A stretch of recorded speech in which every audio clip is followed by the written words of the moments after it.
आपण याचं ह्या निर्णयाचं जेनेसिस थोडं जाणून घेऊ, हां. की ट्रम्पने सुरुवातीला काय केलं, की त्यांनी पहिल्यांदा पॅरिस अग्रीमेंट डिनाय केला. हं. म्हणजे झिरो कार्बन धोरण वगैरे आम्ही काही मानणार नाही. आम्हाला पैसा कमवायचा आणि आम्ही त्या पद्धतीने करू. हम करे सो कायदा. हां, ते आणि आपण आपलं जे प्लॅनिंग होतं बेसिक त्याला थोडा धक्का लागला. पण त्यांची पहिली लढाई झाली चीनशी.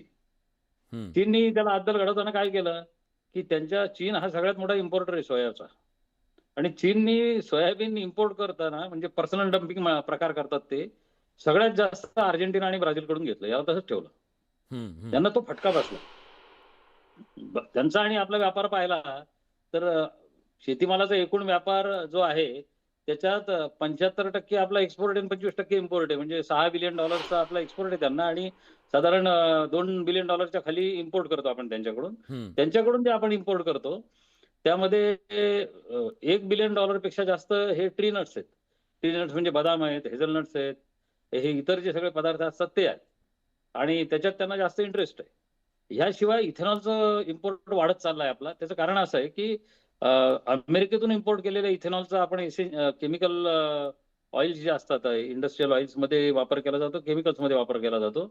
आणि दुसरं आपल्याकडचे अल्कोहोल्स बनवण्यासाठी म्हणजे अल्कोहोलिक पेय बनवण्यासाठी वापर केला जातो. त्यासाठी त्या ग्रेडचा इथेनॉलचा इम्पोर्ट आपला वाढलेला आहे. हं. अशात एकदम इम्पोर्ट वाढला त्यांच्याकडून आपला कॉटनचा, कापसाचा.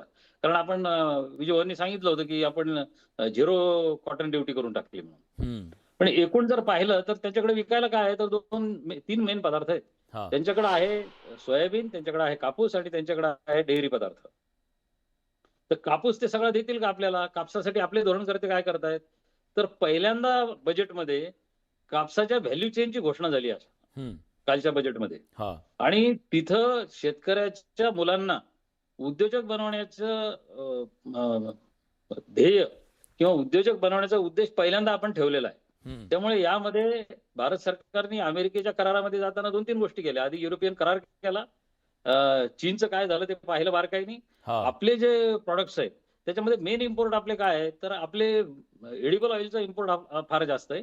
शेतीवर अवलंबून असलेल्या खतांचा इम्पोर्ट आपला फार जास्त आहे. हं. आणि याशिवाय डाळीचा पॅराडॉक्स आहे आपला. म्हणजे डाळीचे जगातले सगळ्यात मोठे उत्पादक आपण आहोत आणि हां. सगळ्यात मोठे इम्पोर्टर आहोत. हं. म्हणजे जो ब्रिलियन्स आहे आपला गव्हर्निंग ब्रिलियन्स आहे तो डाळींमध्ये वापरावा लागणार आहे. हां. आणि डाळींच्या बाबतीत स्वायत्त होणं फार अवघड नाही आपल्याला, पण धोरणं तशी आखावी लागतील आपल्याला, फार दबावाखाली न येता.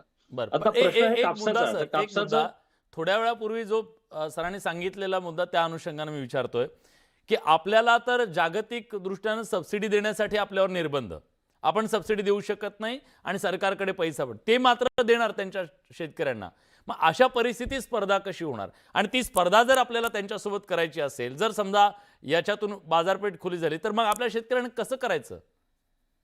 नाही, लेव्हल प्लेइंग फील्डमध्ये आता एक गोष्ट बारकाईने लक्षात घ्या, की पाकिस्तानमधून सुद्धा बासमती राईस जातो आणि आपल्याकडूनही जातो. हं. पण आपली ड्युटी 18% आहे. पण 18% फार कम्फर्टेबल 18% मी नाही. हं. कारण यांनी 10% वरून 18% वर नेऊन ठेवलेलं आहे आपल्याला. हं. ठीक आहे, पण ह्या ड्युटीज लावण्याचे आपल्यालाही अधिकार आहेत. आपले हितसंबंध राखून ठेवण्याचे आपल्याला अधिकार आहेत. पण त्यांच्याशी ते करार ते केला यापुढे आणि राहतील ते? यापुढे राहतील? कारण 100% ते राहतील, म्हणतायत की कारण शून्य असेल यापुढे. नाही, नाही, नाही. इम्पोर्ट. 100% तसं नसणार आहे. बरं. कारण यांचं पॉलिटिकल कंपल्शन्स त्यांचे काय आहेत, त्यांनी जे काही उद्योग केलेले आहेत, ते ज्या पद्धतीने पाहतायत, हे लक्षात घ्या, की तिथल्या ग्राहकांमध्ये जो असंतोष होता, म्हणजे त्यांचा सबसिडीचा प्रकार हा फार वेगळा विषय. विजूभाऊंनीच आम्हाला शिकवलेला आहे तो, हं. की अमेरिकन सबसिडीज किती आहे आणि भारताची सबसिडी निगेटिव्ह आहे. आणि हे एकूण मानसिकता पाहिली तर त्याच्यावर आपण चर्चा करूया नको. आपण हो. भारत आणि अमेरिका यांचं ॲग्रीकल्चर ट्रेड याच्यात पाहू. मग आपला तिथं व्यापार कसला वाढतोय? तर आपला नंबर 1 वर आहे फिश प्रॉडक्ट्स म्हणजे झिंगे आणि मासे. हं. हे म्हणजे $6 बिलियन मध्ये सगळ्यात जास्त, $2.5 बिलियन पेक्षा जास्त हे विकलं जातं.